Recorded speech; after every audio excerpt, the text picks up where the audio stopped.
successful, or I'm not successful, I'm a loser. What I want to do is I want to cancel out all those negative thoughts. I'll say cancel, cancel, cancel, cancel, cancel. I am successful. I'm in the process of being successful. I'm repeating that, and I'm repeating that. It's changing my mindset. It's changing my emotional state. And then right there, I want to accompany that with my action steps. So I have a daily planner, and I'm going to go through my planner. I'm going to say, okay, I have to make 5 cold calls today, or follow-up, or 10 follow-ups with 10 follow-up customers. So I have to go and do that and integrate that. Does everyone see the power of this? CRRA. Mm-hmm. Yes. Good, good, good, good. Because we're removing the negativity, we're instilling the positive mindset, but we're not leaving it at that. We need to incorporate positive behaviors. And you can channel this technique in different areas of your life, personal or professional. Right? If you have to plan out an event, if you have to do something personal, or set up an appointment to go out for a vacation, or set up a vacation time, or a business, or cold calling, all that will be able to help you with this. It'll help you direct and increase your income. It'll help you with your happiness. It has so many benefits. So I encourage us to really utilize this. And one thing I did want to share with you is a proper action plan to putting this together. And this is what I shared with John. And if you want a copy, I'll share with you, I have an email list sheet. If you want a copy of my PowerPoint, I'll be happy to email this to you as well, okay? So just come see me. I'll get your email contact, and I'll email this to you. So action plan. The first thing I really encourage other individuals, and this is what I do myself, and this has really helped with the mindset and achieving magnificence, is number 1, meditate and visualize at least 1 time per day. Have any of you heard of the power of meditation? Okay. It gives us a calm, cooling, relaxing effect. It makes us more present to the moment. We're able to deal with stressful life conditions, situations. Now, I'm not going to go into depth. There's different types of meditation, so you can investigate what type of meditation may suit you, but I just want to expose you to the general concept, because that makes a world of a difference. And the way I like to meditate is I like to do visualization type meditations. And if you're not used to meditation, it doesn't mean that you have to go up in a hill somewhere, take off your shoes, fold your legs, and say, right? That's not, if you do that, that's great. That's very helpful, but that's not required. Even if you are in your home office, you're in your desk, you can start to just close your eyes. Deep breathing is so powerful. Common sense, but not common practice. So if we do 4 inhales through our nose, 4 exhales through our mouth, that right there, if you do that 10 times, I guarantee you'll notice a difference whenever we're faced with any type of stressful situation. So we want to incorporate some deep breathing while we are meditating. And on top of that, I like us to incorporate visualization. Dr. Stephen Covey says something profound. Habit number 3. Does anyone know what habit number 3 is of the 7 habits? Dr. Covey says habit number 3 is begin with the end in mind. He says begin with the end in mind. So he incorporates and he encourages all his organization is a vast training organization. In his book, he incorporates individuals to start with the image of what they want. Make it absolutely clear, because that will improve our chances of achieving that result. Olympic athletes use this. Navy SEALs use this. Olympic athletes are required, before they do their training activity, or if they're in their live event, before they engage in that activity, they're required to do mental rehearsal several times in their mind of how they want the outcome to look like. So when I do meditation, I like to think about, well, what do I want to see within this day? How does my perfect workday look like? Doesn't mean I'm going to get it, but how does it look like in my mind's eye? So at least I know I have a target. How does my perfect week look like? What do I want in the next 5 years? What do I want to see in my organization? What do I want to see in my business? What do I want to see in my personal life? What changes do I want to see? So making those clear outcomes has made a world of a difference. Have any of you heard of a person named Roger Bannister? Good. What was significant about Roger Bannister? What was he able to accomplish?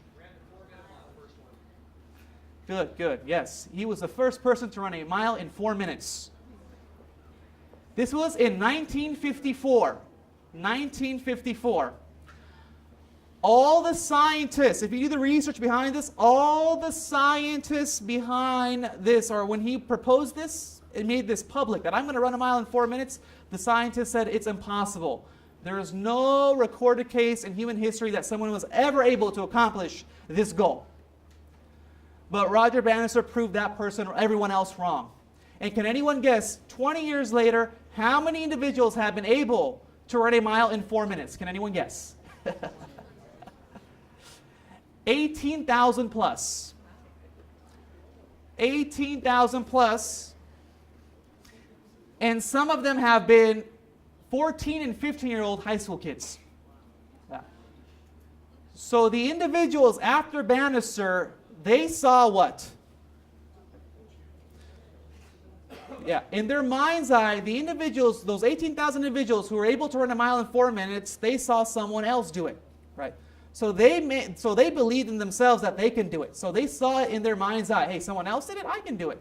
Same thing has happened in millionaires and billionaires in this country. First millionaire, first billionaire, more billionaires, more millionaires. So same thing. We need to see in our mind's eye first. But what's interesting is Roger Bannister did not have a precedent.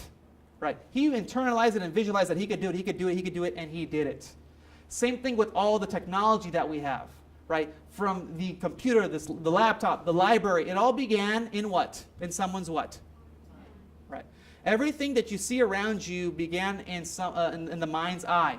So consciousness precedes form. Our consciousness will precede form. Anything architects, engineers will tell you, right? They have the blueprint. So same thing in our own personal life. What is our blueprint? So I had to help guide John, what is his health blueprint? I said, you need to create and write a description down. Where do you want to see yourself in the next year in your health? How do you want to look like? Internalize it. I said, you have to visualize it. And I gave him some directive. I just don't teach concepts. I give specific directive and strategy, because that's going to really take that person to the next level to achieve their goals and outcomes. So I said, well, you need to visualize and meditate every day, even if it's 5 minutes, and then slowly start to increase it. Where do you want to see yourself in your health? And make it real and believe that it's happening right now.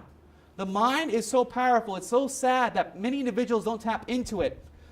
So that's one of my missions, to help people to tap in to the potential, to tap in their mind's eye to achieve any goal or outcome. And also, one thing I taught John was go through your gratitude list at least 2 times per day. Go through your gratitude list at least 2 times per day. Have any of you heard of the power of gratitude before? Oh yeah. Gratitude is very powerful. A couple weeks ago, very interesting, a gentleman came up to me and says, well, what if you don't have things to be grateful for? So wow. I said, do you have 2 eyes? Right. I said, do you have 3 meals a day? Do you have electricity 24 hours a day? Do you have shelter? Just a little small stuff. And there are people in other parts of the world who don't have these things and can still find something to be grateful for. Right? What did I say before? What you focus on the longest becomes the what? Right. Even the small things. And the reason why I mentioned that is, do you know most parts of the world, you walk out of a 5-star hotel and imagine smelling sewage 24 hours a day. Right? Paved roads, that's a luxury. 24 hours a day electricity. Many countries in the world, 4 hours a day, right, and low voltage. Right, so very interesting. We have a lot to be grateful for. And I know this is common parlance, but there's science behind this. There's a component in our brain called the RAS, which is called the reticular activating system. Have any of you heard that phrase before? Okay, good, excellent. The RAS is the selective focus component of our brain, and it's located in our visual cortex, in the back of our head, which is called the occipital lobe. So this is where the RAS is located.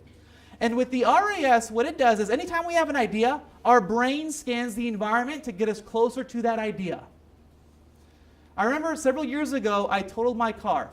This was years back. Luckily, I was fine, just had a sprained ankle, it was on the street. But I had to give it to the junkyard. It was completely totaled.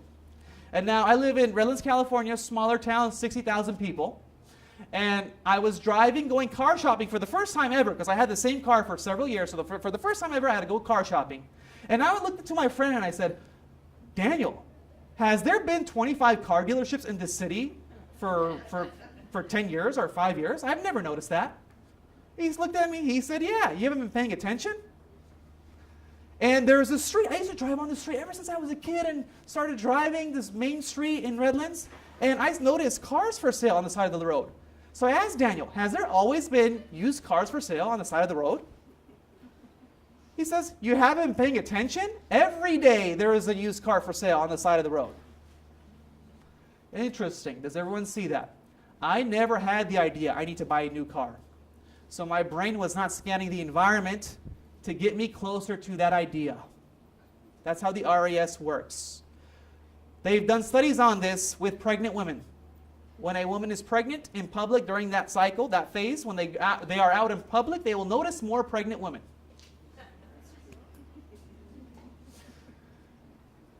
They've also done studies on this with cars.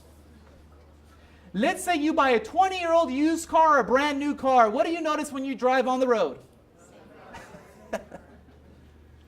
The same exact make, model, and even color. And you may be wondering, has there been an increase in supply of this car? So here's the power of gratitude. Gratitude focuses us to focus on the positive. And if we, and I do this when I consult employees in different organizations, if we have a journal and write down, before we go to bed, write down 3 new things we can be grateful for about our life or our job. That right there, in 60 days, you will see a decrease in stress. If you have your personal gratitude journal, very powerful. And so looking at how the RAS works, imagine if in our mind we have negative thoughts all day long, what is our RAS going